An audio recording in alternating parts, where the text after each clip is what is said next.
this way if I want. I can be higher because it's warm in this room, so that's all right.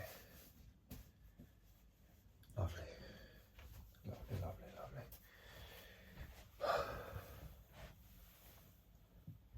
I may even shut the doors to keep the room a bit nice and warm.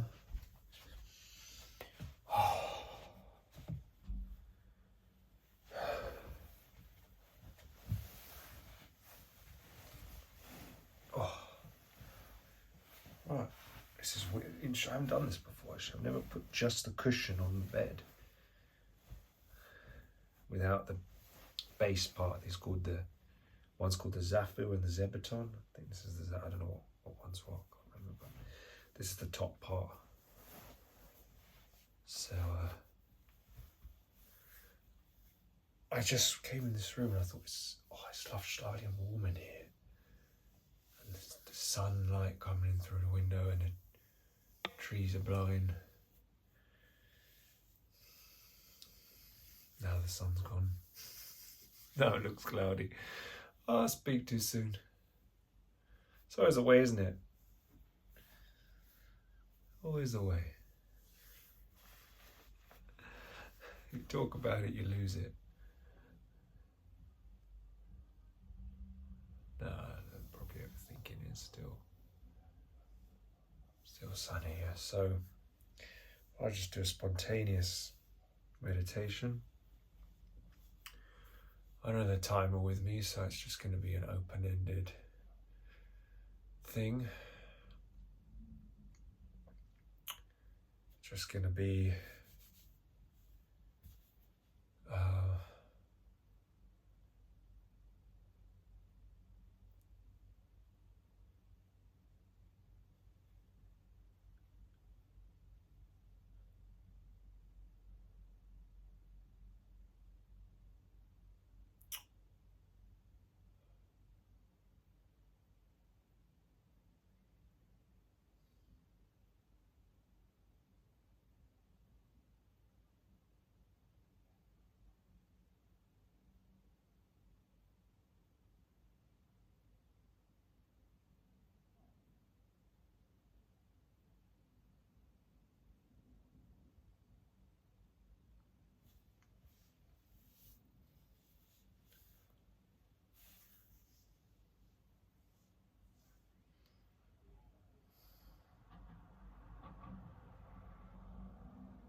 what I'm starting to see.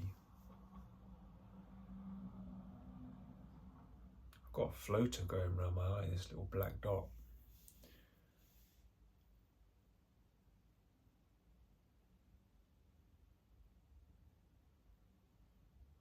Don't know why that's happening. Maybe the sun. Yeah, it's something to do with the way the sun is going through the eyelids, which is very nice. Very nice experience.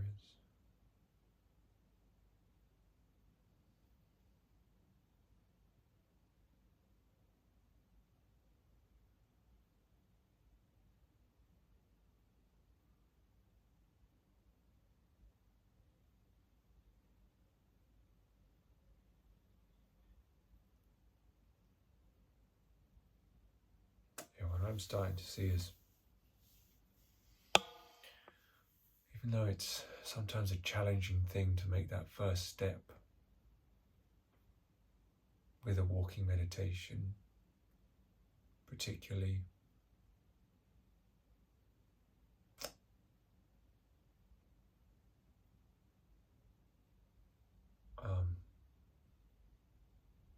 once you start,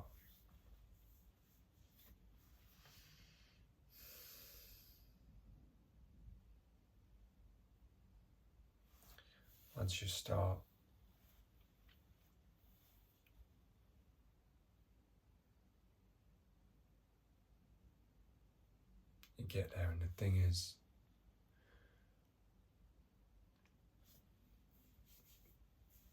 God, my hair is out all over the place. may have a shave today. Oh, there's a little fly there. Oh, that's a little spider again, I think. That must be a different one. Hello. Come to sit and meditate with me. It's sitting there. It's not moving. It's just in the shadow. You can learn.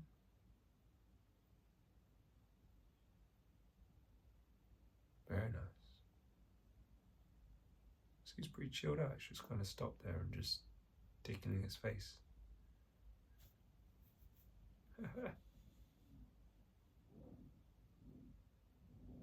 It's funny though, for a while I used to be with insects, I've gone through times like that where I've been really but then it may sound a bit like conceited or whatever, but times where I've been meditating a lot, it's funny, it's like insects, no matter what insects they are, they don't bother me. The bees, wasps. I remember I was doing, when I was meditating in my garden for a while, and I was sitting there for quite a long meditation, maybe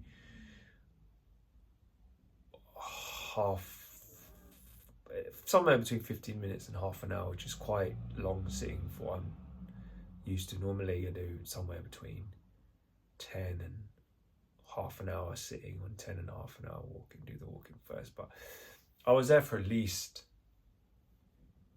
15 minutes that time. I remember there was this time where there was a lot of, I don't know what they were, but they were biting me. And it was a really interesting experience to be sitting meditating.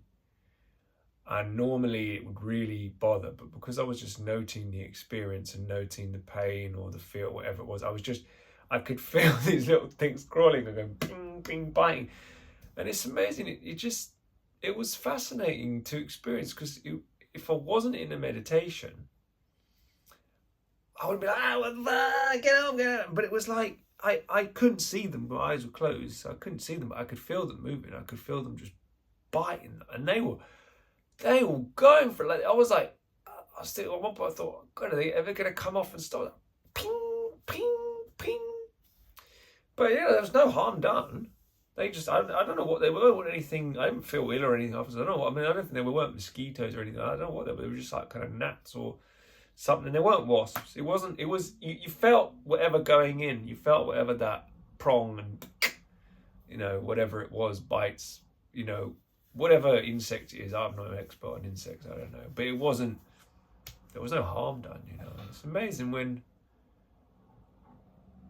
you start meditating and stuff, and again, and maybe it sounds a bit like, oh, I'm so amazing, insects don't bother me, but it's not even like that. It's like, it just happens by itself. You never think, oh no, I'm going to decide, oh, I don't want insects to bother me anymore. So they just don't bother you, because it just becomes another experience.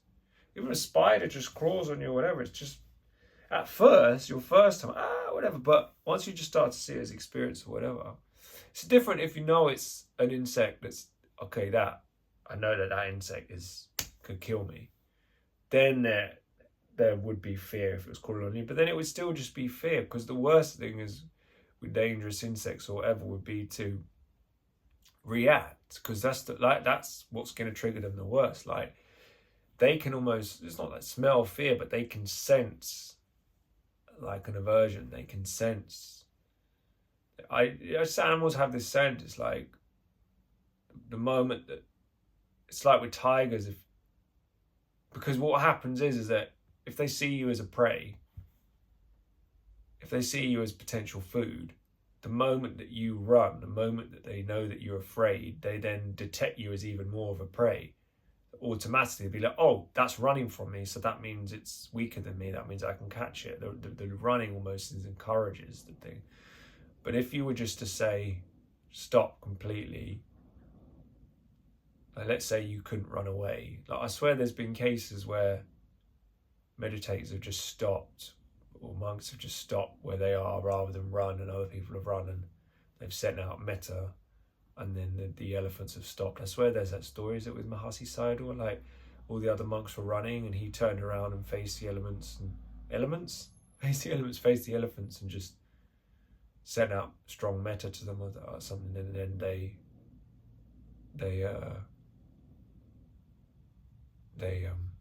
the elephant stopped because they could sense that the monk was friendly.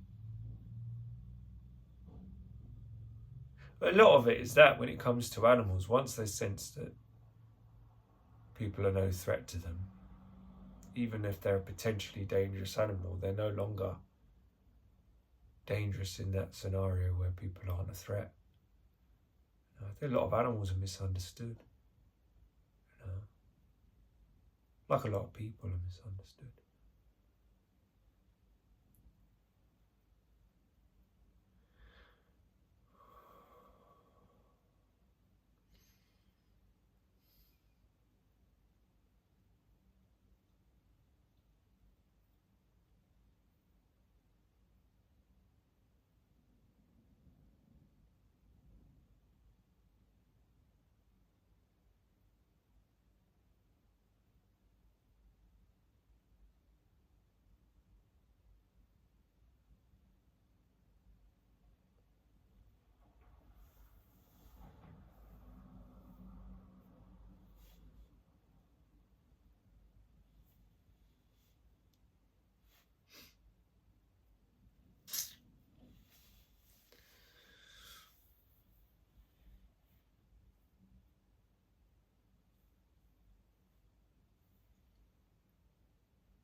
That's a really funny bike. So yeah, we meditate here.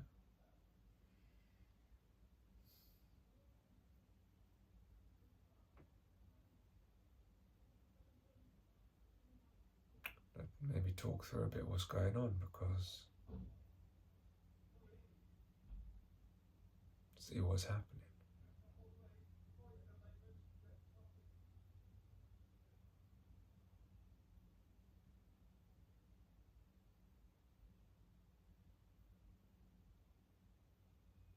Think about envy.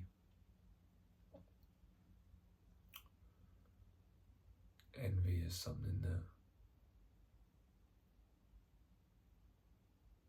seems to be going on at the moment. Envy and rage in the world and within. Dissatisfaction. Wanting more and more. Wanting to run away.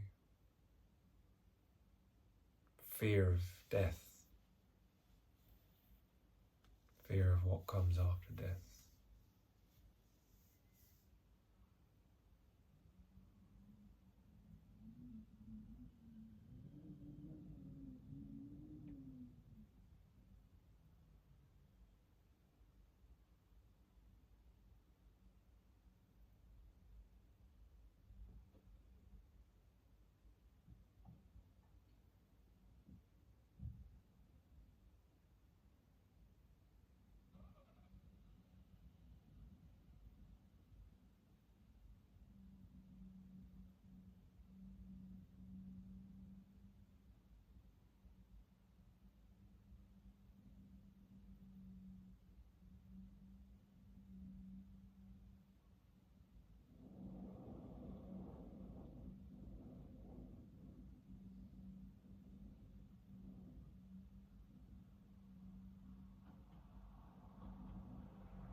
In the end, the mind steals.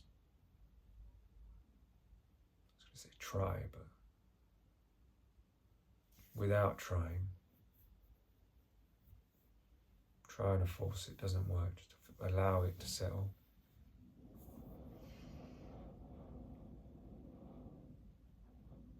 Then once it settles, there's a calm.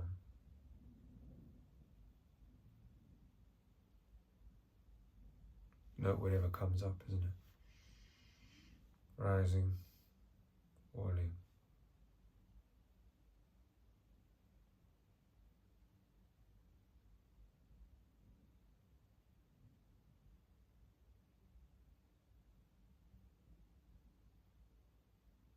Feelings and breathing and hearing and itchy, scratching. It's noted silently, but I'm just saying it out loud now, just so we know.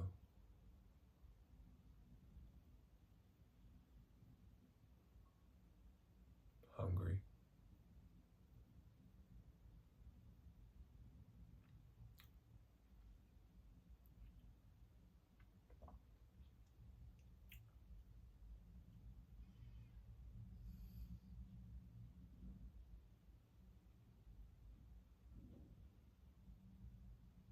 It's a very important thing to meditate. Without it,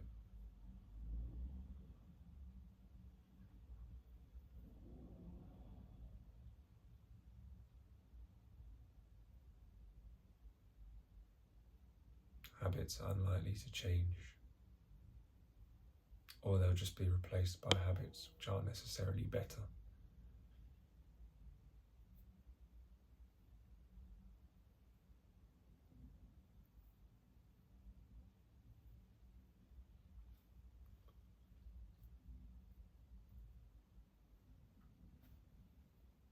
To go from extremely lazy to then extremely motivated isn't necessarily a good thing if the motivation is for money.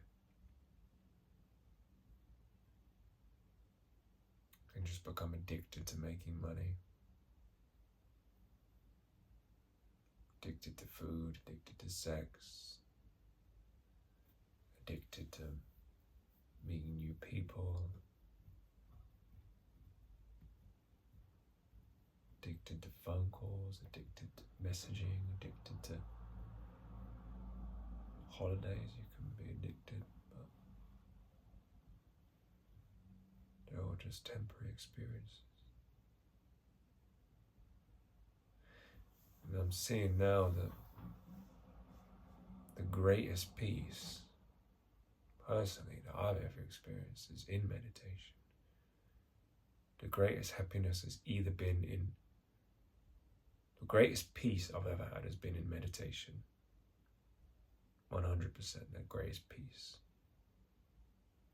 The greatest happiness has been being with people I'm really happy, comfortable around, and being in the present moment with them, and doing something I enjoy in that present moment, whether it be sipping a coffee or having a cake, but that presence, that mindfulness, the experience becomes enriched. You know, sitting down and eating with someone, but mindfully eating it with awareness, or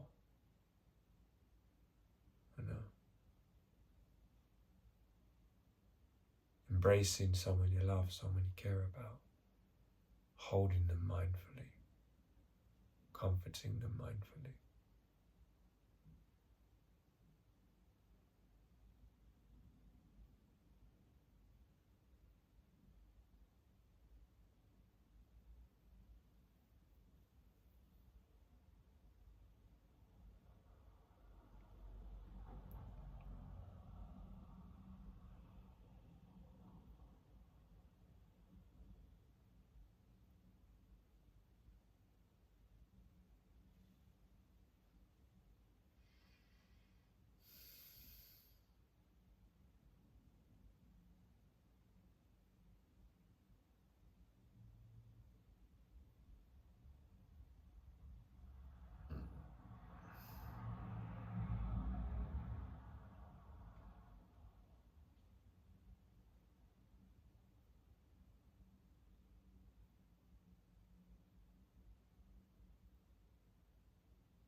But happiness doesn't last.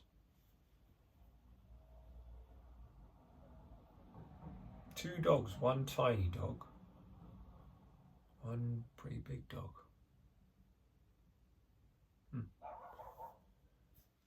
The happiness doesn't last. Happiness can never last. Only true happiness is peace. It can make your life as happy as you want, but it can't last. Old age, sickness, death. As the Buddha said, he was right. The only true happiness is peace. Because peace can outlast happiness. The happiness that we know to be happiness is not the happiness of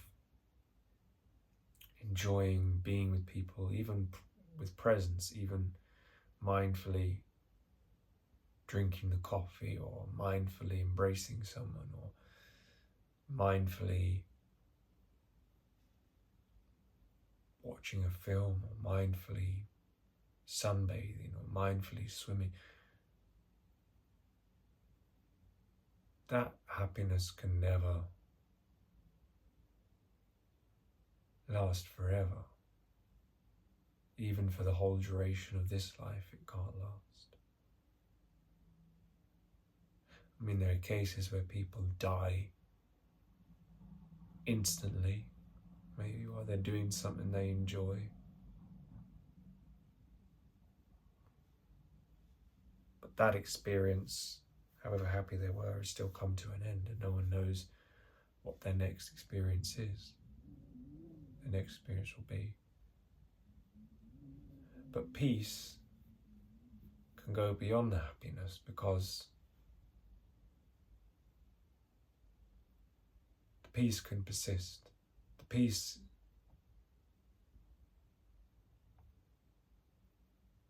is all that's left. The happy life, good health, good food, money, sex, nice place to live, sunshine. It all feels good. It can all feel good for a time. But then once we're old,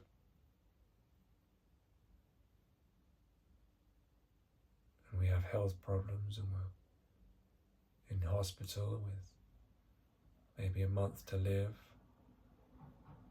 and we're in excruciating pain,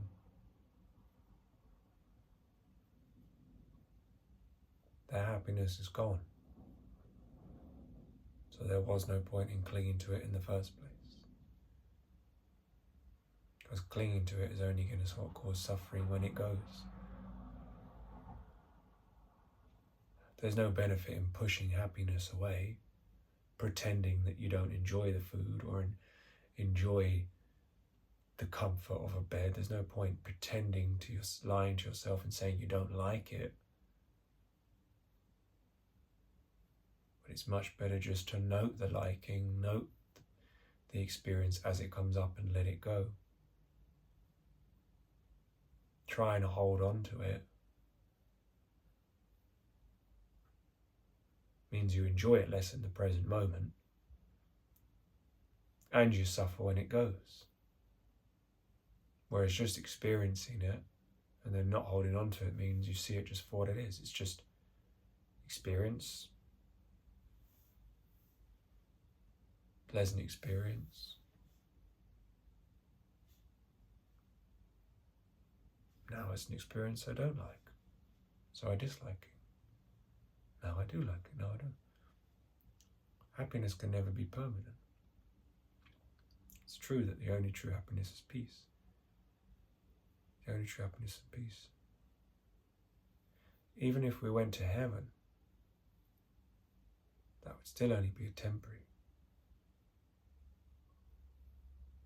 But the only true happiness is peace. It's beyond pleasant or unpleasant.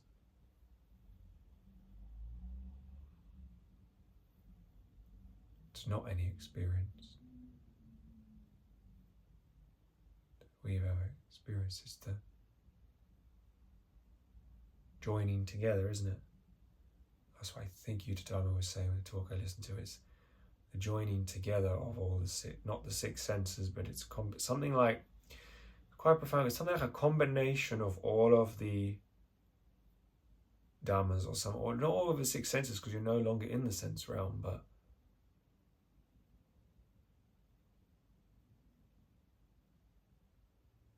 the end of experience, cessation, which is really hard to comprehend, because all we've ever known is experience.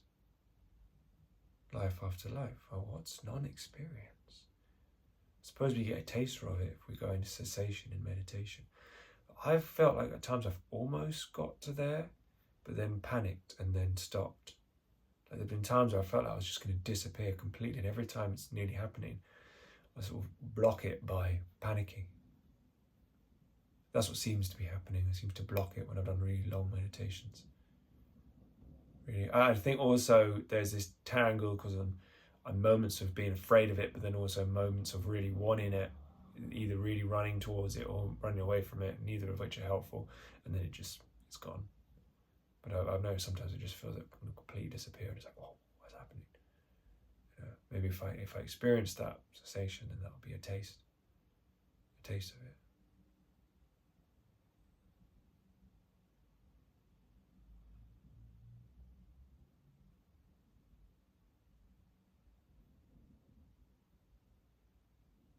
Can't try to get there.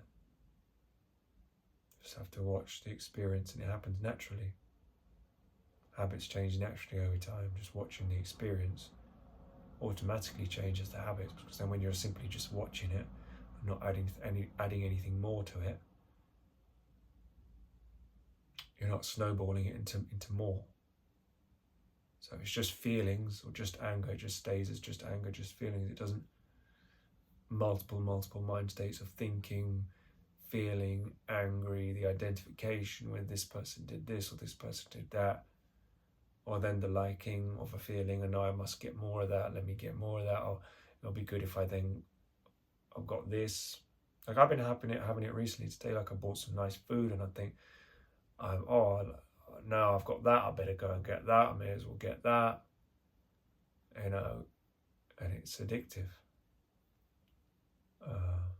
That's how we do it to ourselves, and that's how they keep us hooked, dependent, because of our wants.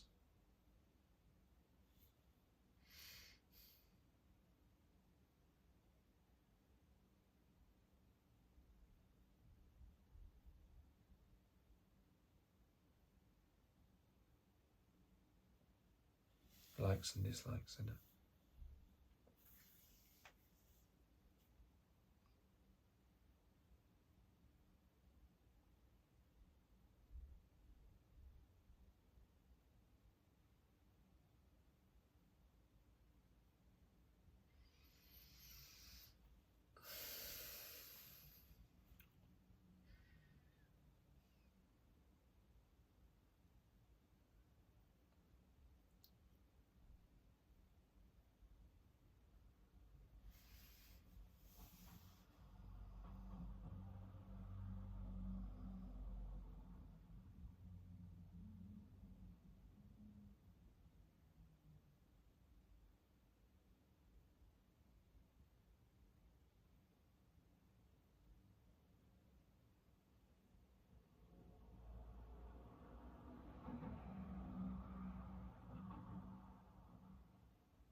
It works. Meditation does work. It does calm the mind. It does.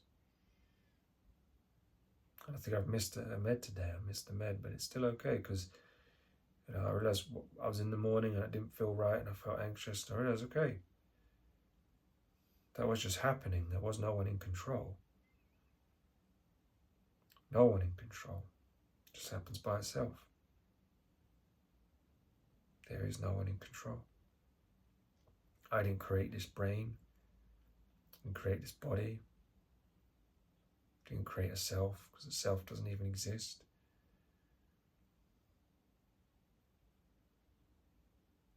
There is no self that is in control of even what I'm saying now. It's happening by itself, based on previous mind states.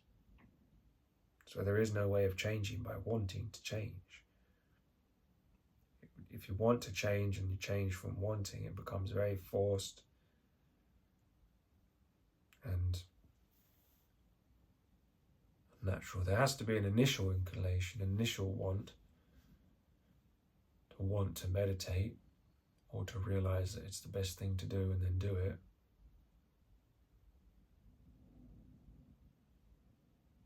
But just forcing habits, you have to ask, why are you doing them? For a while I just wanted to change my habits because I wanted to have a better life. That was it. I just wanted more money, I wanted better health, I wanted all these things, so I would change my habits, and it was a constant pressure for that. And then when things didn't go, I wanted them to go, I'd be angry, because that was what I wanted. I just wanted the good life, wanted to be rich, to be able to detach from the world and never be reliant, be self-sustaining. But that was just an illusion. It doesn't exist. No man is an island. We're all connected in some way. Much better to embrace that. I suppose that's what many people are doing. That's just in general what the rich want to do. They don't want to be dependent on the world, although just the money itself is dependent on people, because the money has been generated by many people, often manipulated into buying things that they can't afford, that they don't even need, and makes people rich.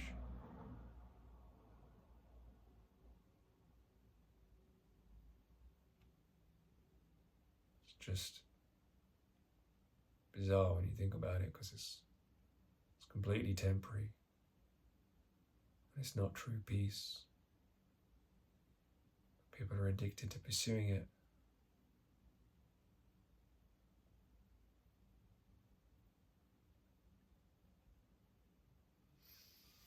And I told myself that this is the way to go.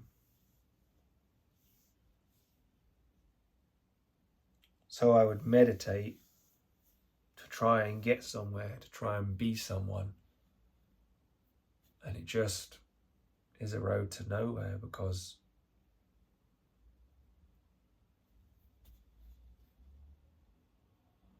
there is nowhere really to get in this world. There is nothing in this world that can truly satisfy, no matter what. It's all temporary. For a time, I had what I wanted. I was making decent money. I could go into a nice hotel, went swimming with my wife.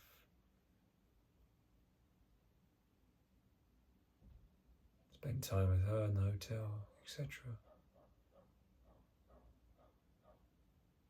Could eat out as much as I wanted.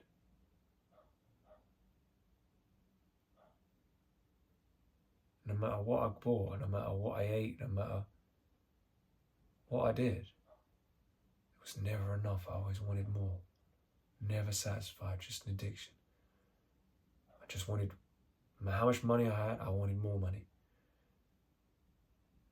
No matter how much food I ate, I wanted to eat more. No matter how much sex I had, I wanted more sex. No matter how much I improved my appearance and whitened my teeth and whatever, I wanted to make it even better. Just an addiction. Just wanted more and more and more and more and more. It's embarrassing to even talk about that. But I just wanted everything for a while. Sometimes that greed may still come up, but this time I know that it's bullshit. It doesn't get you anywhere, and it makes you into a real shitty person, like the type of guy I was becoming. I was becoming more and more impatient, more and more moody, more and more just screwed up in my mind, because I was creating this illusion of perfection. And then anyone who didn't fit in with that, I would be like, you failed me, you let me down. I was behaved shitty to my wife. Didn't even engage with my kids properly. All I cared about was just becoming rich. I was just consumed by that.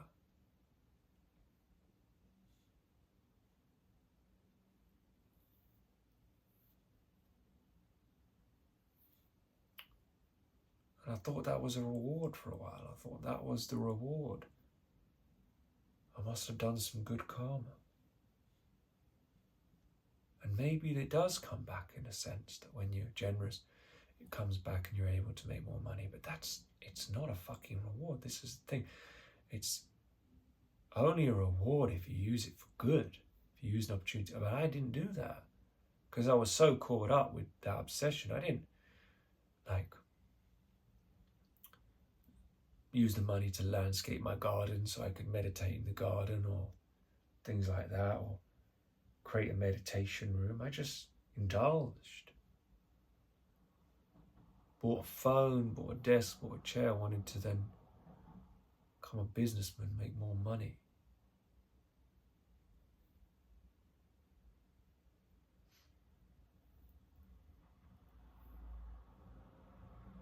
You can buy happiness with money, in the sense that you can buy pleasant experiences.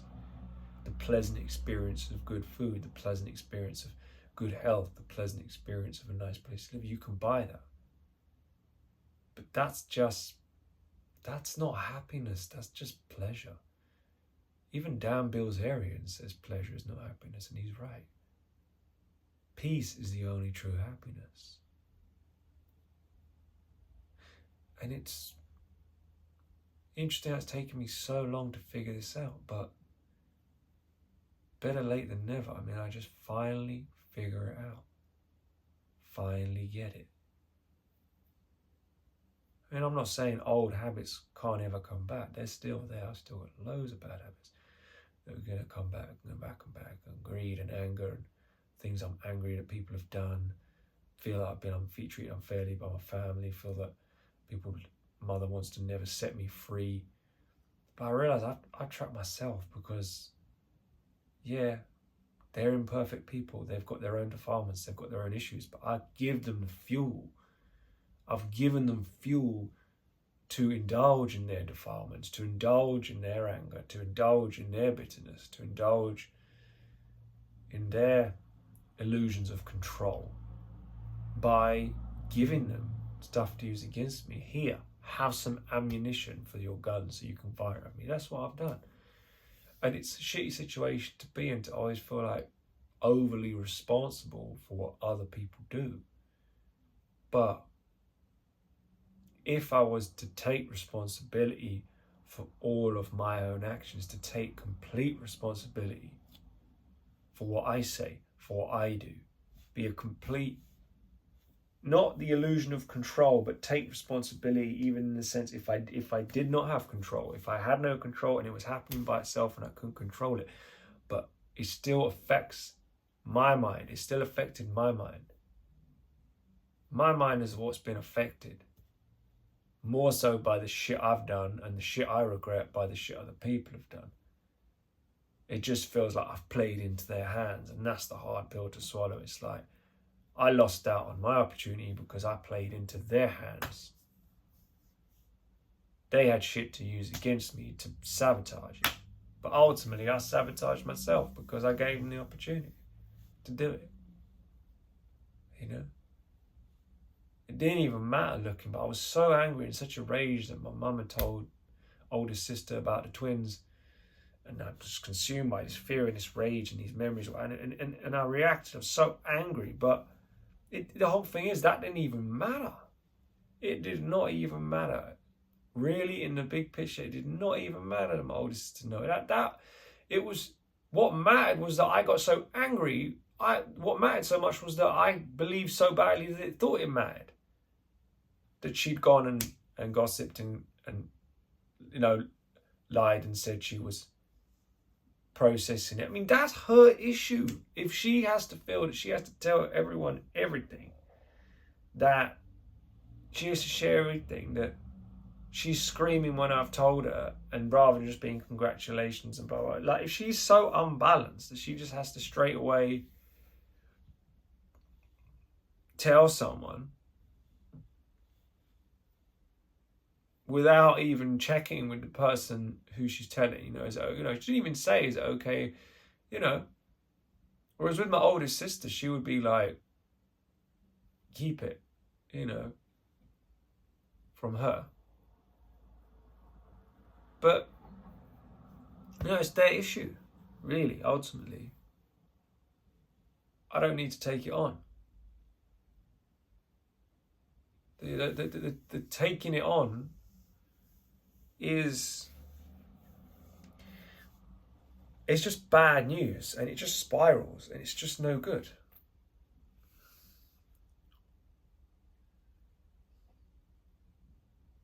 And it stops one from thinking clearly, completely. It's hard, it's tough. I mean, it's tough feeling hurt, especially by family, because then it's also betrayal. It's not just trauma anymore, it's betrayal trauma. It's hard.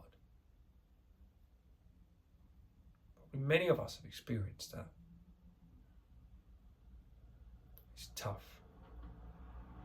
But I think there is a way to heal from it. It takes owning our own actions, I think, owning our own experience, even though we know ultimately there is no one in control. But changing habits, whether they be yearly habits, daily habits, weekly habits, changing habits means that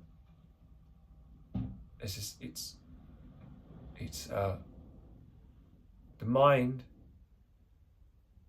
is fortified. You're no longer a puppet on the string, acting out of emotion, acting how other people are, what they call the family dance, what therapist Philip called the family dance. And he used to say, I saw a vision of your family dancing, you doing this, them doing this, they do this, they do this, and it just amps up and amps up. Each person, no one allows themselves and the other person to calm down. But it never will happen where someone in my family will say to me, oh, I'll let you calm down, or, and if they say that, they don't, they just come back straight, like way too soon when I haven't calmed down, and it's like, they don't,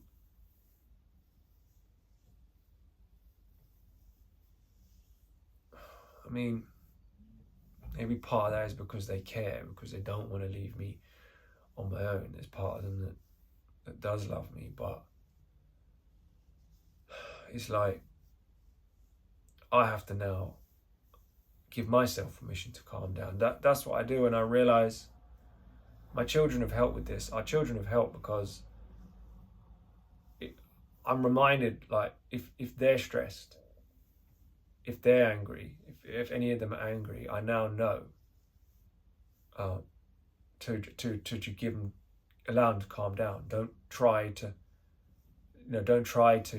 make, don't try to change their mood and make it so they're not angry, but just allow them to process whatever emotions they're going through in whatever way that, within reason, whatever way that they know how. Without trying to fight against them or tell them off or shout at them, just allow them to process their emotions and comfort them. And then when you comfort them and support them in processing their own emotions, then that's how they learn to then apply that to themselves.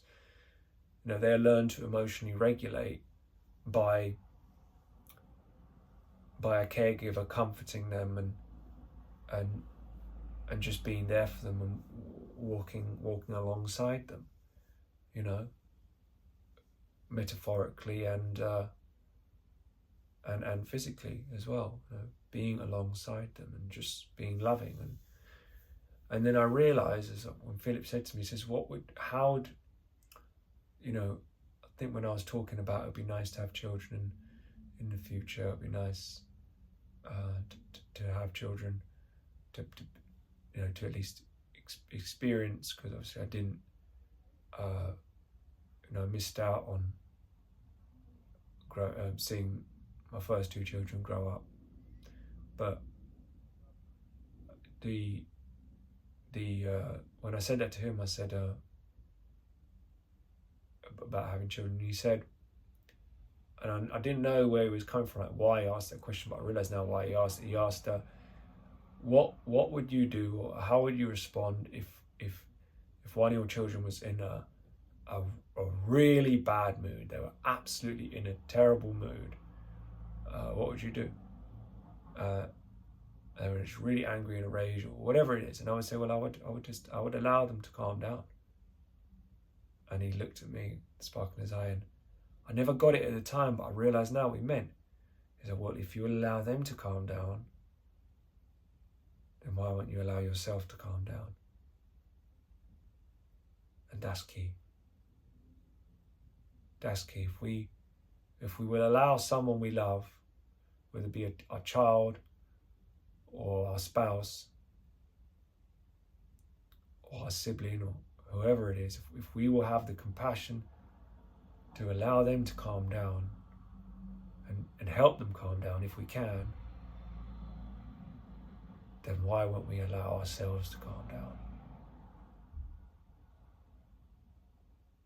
So it's almost like we allow the other person to calm down, we'll be there for them, but we won't allow ourselves to calm down. So it's something I've learned is that, I did grow up in an environment, I was around people that didn't allow me to calm down, that didn't help me regulate my emotions, that didn't show me how to do it. But now, I don't live with them anymore. I don't need to try and hope that they will help me, because I'm learning to regulate my own emotions. And through meditation, it happens automatically.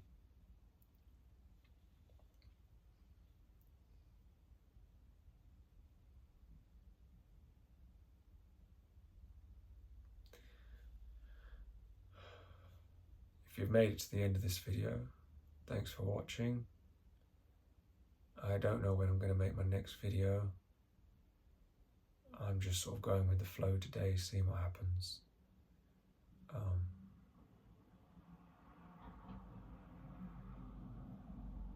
But it's very nice to connect with some like-minded people, you could say. Some not so like-minded people, maybe. But then again,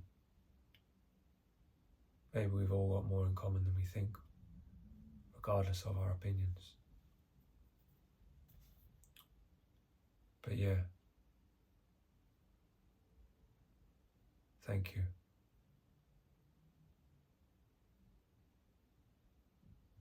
Thank you, and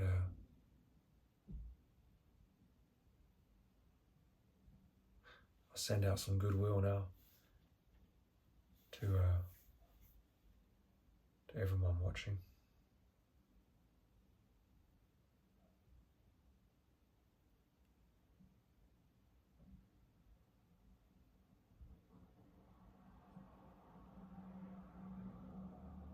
And to neighbours, family, friends, the world,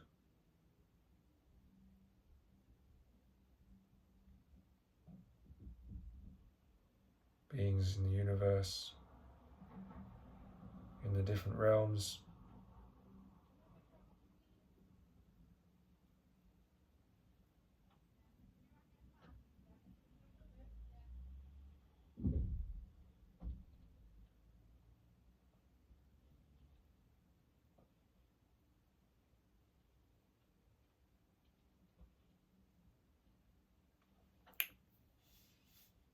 May all beings find peace, happiness, and freedom from suffering.